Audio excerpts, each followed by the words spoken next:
Stop what you are doing. What happened in the last 72 hours inside the American presidency is not a political controversy, not a culture war skirmish, and not the kind of erratic social media moment that the news cycle absorbs and discards before the weekend.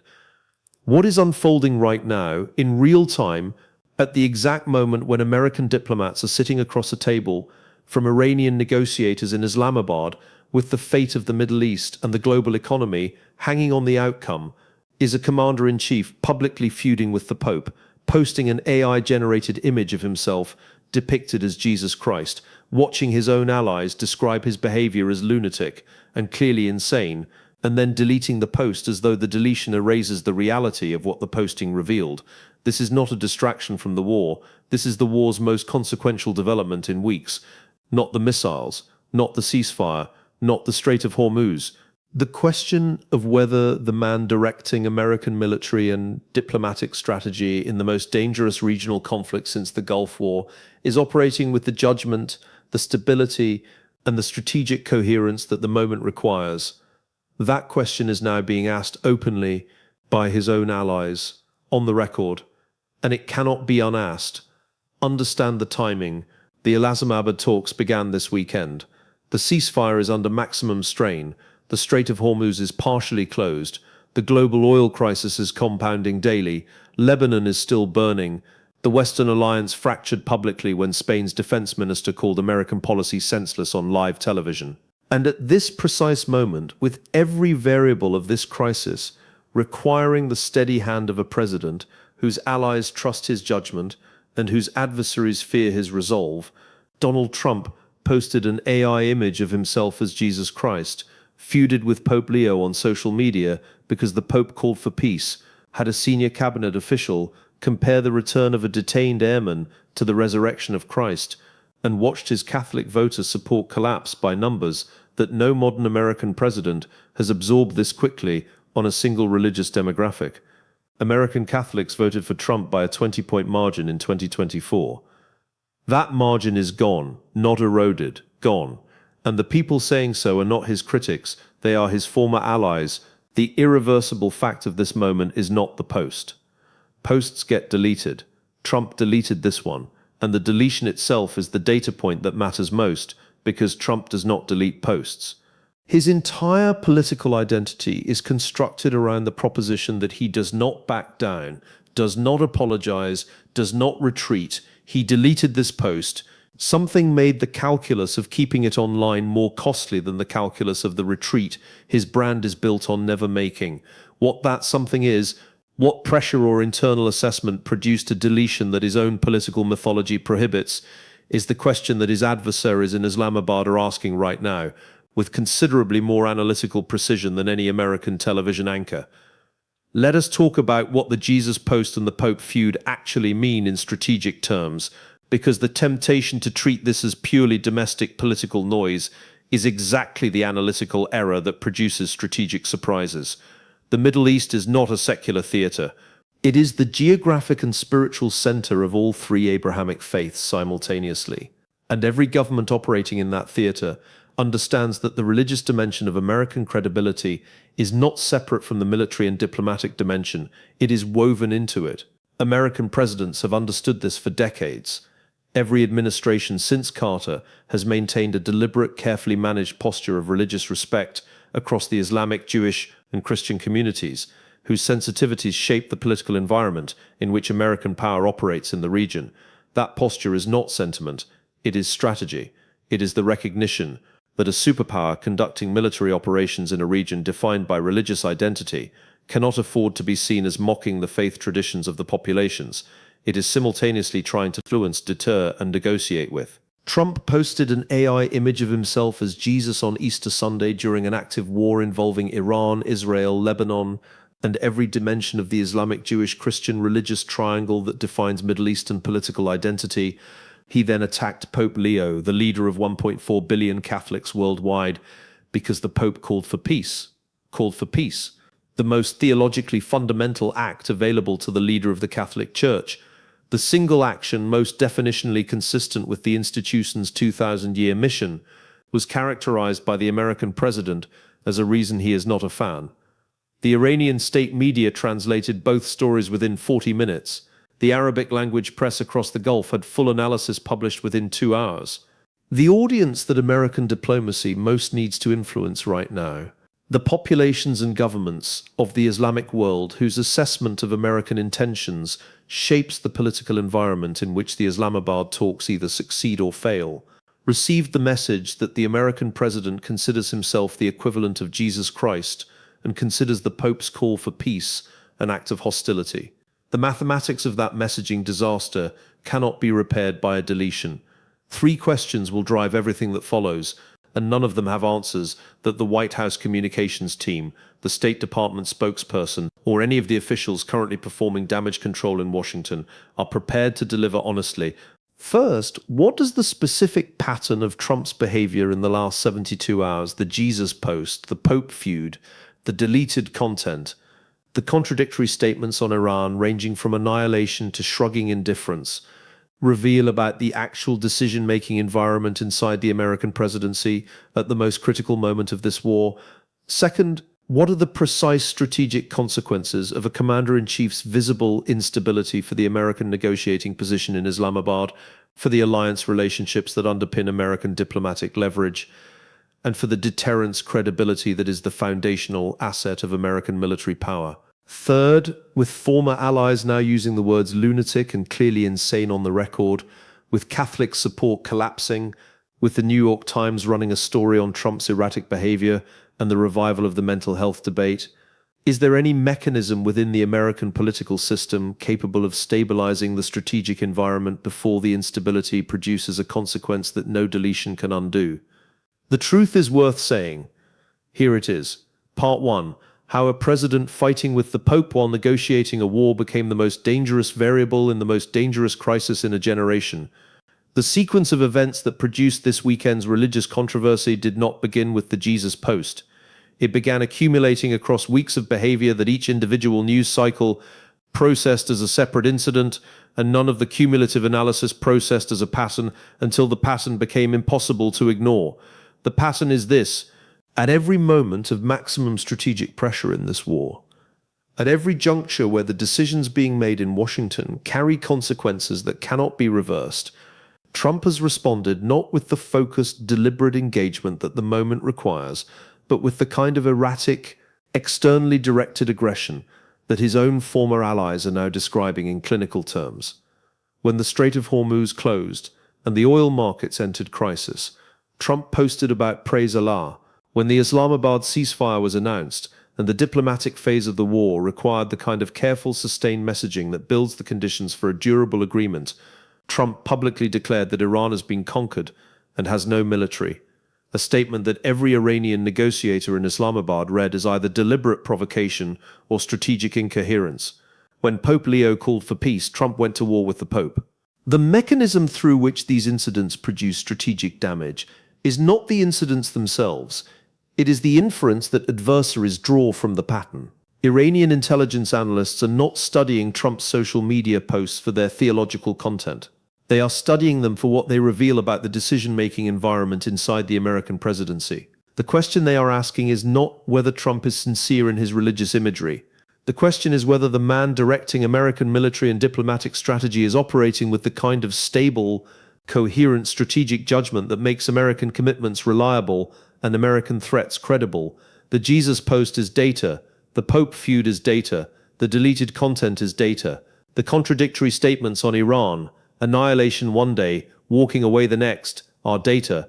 The data is being processed in Tehran, in Moscow, in Beijing, in Riyadh, in every capital with a stake in the outcome of the Islamabad talks, with the cold analytical precision of governments that understand that the psychological state of the American commander-in-chief is a strategic variable of the first order. The political failure that allowed this moment to arrive is the failure of every institution surrounding the presidency to perform the stabilizing function that American constitutional design assigned to those institutions precisely for moments like this one. The cabinet officials who should be providing the kind of grounded strategic counsel that prevents a president from posting AI Jesus images during active wartime negotiations are instead competing to invoke Trump's name in the most religiously grandiose terms available. Pete Hegseth compared the return of a detained airman to the resurrection of Jesus Christ. This is the Secretary of Defense of the United States, the civilian head of the most powerful military in human history, making the theological comparison between a personnel recovery operation, the central miracle of the Christian faith, while American diplomats are negotiating with an Islamic republic whose domestic political legitimacy rests partly on its characterization of American power as spiritually corrupt. Hegseth spoke. The Islamic Republic listened. The Islamabad talks absorbed the signal. The verdict arrived before the talks began. Part 2. The 5 dimensions of leadership instability as a strategic weapon, and why America's adversaries are exploiting every one of them in real time. Let us talk about leadership credibility not as a political abstraction, but as a precise operational asset, whose presence or absence determines the effectiveness of every other instrument of national power. Military strength means nothing if the adversary believes the commander lacks the coherence to use it consistently. Diplomatic leverage means nothing if the negotiating partner believes the president's commitments will be reversed by the next social media post. Alliance relationships mean nothing if allied governments conclude that the person at the center of those relationships is operating outside the boundaries of stable strategic judgment. Leadership credibility is the multiplier that makes every other asset work. Its erosion does not subtract from American power, it divides it. The first dimension is message consistency, the ability to communicate a coherent strategic position across time in ways that adversaries and allies can use as a reliable basis for their own planning. Trump told NBC he is very optimistic about the Islamabad talks and that Iran's leaders are much more reasonable in private. 48 hours later, he is publicly feuding with the Pope for calling for peace. The message that American allies and adversaries receive from that sequence is not optimism about the talks. It is the message that the president's public communications are not connected to any stable underlying strategic assessment. A president who says the talks are going well and then attacks the Pope for supporting peace is not sending 2 messages simultaneously. He is sending no message at all, because no message from a source this inconsistent carries the reliability premium that diplomatic communication requires to function. The second dimension is religious legitimacy in a religiously defined theater, and this is where the Jesus post and the Pope feud produce damage that extends far beyond American domestic politics into the operational environment of the war itself. The Middle East is a theater where religious identity is not background context, it is foreground reality. The governments, populations, and non-state actors that American power is attempting to influence in this theater make their assessments of American intentions partly through the lens of how America relates to faith. A president who posts himself as Jesus Christ during an active war against an Islamic republic, who attacks the leader of global Catholicism for calling for peace, who has a defense secretary invoking Christ's resurrection in the context of military operations, is not sending a neutral religious signal into this environment. He is sending a signal that the most religiously sensitive audiences in the theater will process as confirmation of the narrative that American power has always been a crusader project dressed in the language of strategic interest. That narrative is now being confirmed by the American president's own social media feed. The third dimension is the deletion problem, and it is the one that carries the most immediate strategic consequence for the Islamabad talks. Trump deleted the Jesus post. The deletion is the most strategically significant act of this entire episode because of what it reveals about the internal calculus of the American presidency at this moment. Deletion means assessment. Deletion means someone inside the White House, or Trump himself, looked at the post after it was up and concluded that the cost of leaving it up exceeded the cost of the retreat that deletion represents. That assessment process, the recognition that the post was a mistake severe enough to warrant breaking the no-retreat brand, happened while American diplomats were in Islamabad negotiating the terms of a ceasefire, whose durability depends on Iranian confidence that American commitments will be honored. An American president who deletes his own posts because his own team assessed them as strategic liabilities is an American president whose judgment is being managed in real time by people around him. Teperen knows this. The question Tepparan is asking in Azamabad is whether the commitments being offered by the American delegation reflect the stable policy of the American government or the current mood of a president whose social media posts require deletion by morning. The fourth dimension is the ally confidence collapse, and it operates through the Catholic vote data with a precision that domestic political analysis has not yet fully absorbed into the strategic picture. American Catholics voted for Trump by a 20-point margin in 2024. That margin is collapsing, not because of foreign policy, because of the Jesus imagery, because of the Pope feud, because of the Hegseth invocations that longtime Catholic Trump allies are describing as reprehensible and blasphemous. The faith is no prop. God will not be mocked. These are not statements from Trump's critics. These are statements from his former supporters. When a president loses his own base's confidence over questions of religious respect during an active war, he loses something more than polling points. He loses the domestic political insulation that allows a wartime president to make difficult diplomatic concessions without being destroyed politically for making them. A deal in Islamabad requires Trump to accept terms that he will need to sell to his domestic base as a victory, a domestic base that is simultaneously concluding that their president committed blasphemy, is not a base that is in the optimal psychological state to accept a diplomatic compromise as a victory. The fifth dimension is the mental health debate, and it is the dimension that no official American communication will address directly, and that every serious strategic analyst is tracking with the same careful attention they would apply to any other variable that affects the decision-making capacity of the commander of the world's most powerful military. The New York Times ran the story. Former allies are using the words lunatic and clearly insane. The discussion of whether something is slipping, whether the erratic quality of the president's behavior represents a new phase rather than a consistent pattern, is now being described as evidence-driven rather than speculative. This does not mean the conclusion is established. It means the question is now legitimate in mainstream American political discourse in a way that it was not 3 months ago. And the legitimacy of the question is itself a strategic fact, regardless of the answer, because it tells every adversary and every ally watching Washington right now that the American political system is in the process of reassessing the reliability of its own commander-in-chief during an active war. Part 3. The response, what the White House said, what the deletion revealed, and why the damage control operation is failing on every front simultaneously. The White House response to the Pope feud and the Jesus Post controversy arrived in fragments rather than as a coherent communication strategy, which is itself the most revealing data point about the state of the communications operation surrounding this presidency at this moment. There was no single authoritative statement. There was no press conference at which a senior official addressed the substance of the controversy directly. There was the deletion, silent and unacknowledged. There were the subsequent camera appearances in which Trump went after Pope Leo again, saying he is not a fan because the Pope does not think we should be toying with a country that wants a nuclear weapon. 11 words that do exactly one thing. They confirm that the original post was not an aberration that the president regrets. It was an expression of an ongoing conflict with a religious leader that the president has chosen to continue publicly during active wartime negotiations. Decode that statement with the precision it deserves.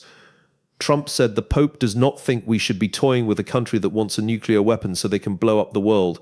That characterization of the Pope's call for peace as support for Iranian nuclear ambitions is not a misunderstanding. It is a deliberate reframing designed to make the Pope's position indefensible to an American domestic audience that supports the war. But the reframing has an unintended consequence that operates in the opposite direction in every non-American audience receiving the message. It confirms that the American president views any call for peace as support for nuclear proliferation. It confirms that the framework through which American leadership is evaluating this conflict leaves no room for the diplomatic resolution that the Islamabad talks are supposed to produce. An American president who attacks the Pope for calling for peace is an American president who has publicly signaled that peace itself is suspect. That signal arrived in Islamabad before the delegations did. The branch analysis of where this goes closes every comfortable exit with the same efficiency that has characterized every other branch analysis in this crisis. If the White House issues a formal apology or clarification on the Jesus Post and the Pope feud, the apology confirms that the original behavior was a mistake of the kind that wartime presidents cannot afford to make, which raises rather than lowers the questions about judgment that the incident generated. If the White House maintains its current posture of aggressive doubling down on the Pope criticism while the deletion of the Jesus post sits unacknowledged, the contradiction between the public aggression and the private retreat compounds the credibility problem rather than resolving it. If Trump's inner circle attempts to manage his public communications more tightly going forward, the management itself becomes visible as management, and visible management of a wartime president's communications is its own form of credibility collapse. There is no good option available. The incident happened, the deletion happened, the Pope feud continues, and the Islamabad talks are proceeding in the shadow of all three simultaneously. Part 4, the strategic implications. Why a president at war with the Pope is a strategic liability that no military capability can compensate for and no diplomatic skill can work around. There is a concept in strategic studies called the credibility premium, the additional weight that American commitments and threats carry, simply because they come from the most powerful nation on earth with a demonstrated history of following through on its stated intentions. The credibility premium is the asset that allows American diplomacy to achieve outcomes disproportionate to the specific leverage available in any individual negotiation. It is why smaller countries comply with American demands that they could theoretically resist. It is why adversaries factor American threats into their calculations even when the costs of compliance are high. It is not infinite. It is not unconditional. It depends on the perception that the American president is operating with stable, coherent judgment, and that American commitments reflect durable policy rather than the current social media mood of a man who posts Jesus images and feuds with popes during wartime negotiations. The credibility premium is being spent this weekend at a rate that no single diplomatic success in Islamabad can replenish. Every former ally who uses the word lunatic on the record, every Catholic voter who describes the Jesus post as blasphemous, every European defense minister who calls American policy senseless, every deletion that confirms the president's own team assessed his judgment as requiring correction. Each of these events makes a withdrawal from the credibility account. The account does not have unlimited funds, and unlike financial accounts, credibility accounts do not recover through deposits made in the same currency as the withdrawals. You cannot restore the credibility lost by posting Jesus images by winning a diplomatic negotiation. You restore it by not posting Jesus images during wartime negotiations in the first place. That option is no longer available. The three conventional responses that Washington has deployed to manage previous credibility crises are all exhausted or unavailable in the current configuration. Reassurance through high-level engagement works when the problem is a misunderstanding. The Pope feud is not a misunderstanding. It is a documented public conflict that the president has explicitly continued after the initial incident. Allied reassurance tours work when the problem is anxiety about American commitment. The current problem is not anxiety about commitment. It is assessment of judgment. You cannot reassure a NATO ally about your president's judgment by sending a senior official to express confidence in the alliance. You reassure them by demonstrating the judgment they are questioning. Domestic narrative management works when the problem is confined to domestic politics. The problem has escaped domestic confinement. It is in the Iranian state media. It is in the Arabic press. It is in the Moscow Foreign Ministry's analytical assessments. It is in the briefing rooms of every government with a stake in the Islamabad outcome. Domestic narrative management cannot reach those rooms. Washington posted, Tehran noted, the Pope called for peace, Trump called the Pope an enemy, the deletion came, the talks continued, and the honest assessment of where this ends, the question that every analyst in every capital is running their models on tonight, produces the same answer that every honest analysis of this crisis has produced at every stage. The variables are too unstable, the judgment of the central actor too unpredictable, the credibility account too depleted, and the consequences of failure too severe for any confident prediction about the outcome. The Islamabad talks are happening, the war may pause, the deal may be signed, and the man who signs it will be the same man who posted himself as Jesus Christ, deleted it, attacked the Pope for calling for peace, and watched his own allies describe his behavior in terms that no wartime president's allies should ever be using on the record. What that combination produces is not a question with a comfortable answer. It is the open loop at the center of the most consequential moment in American foreign policy in a generation. The loop is open, the clock is running, and nobody in Washington is telling you the truth about what it means.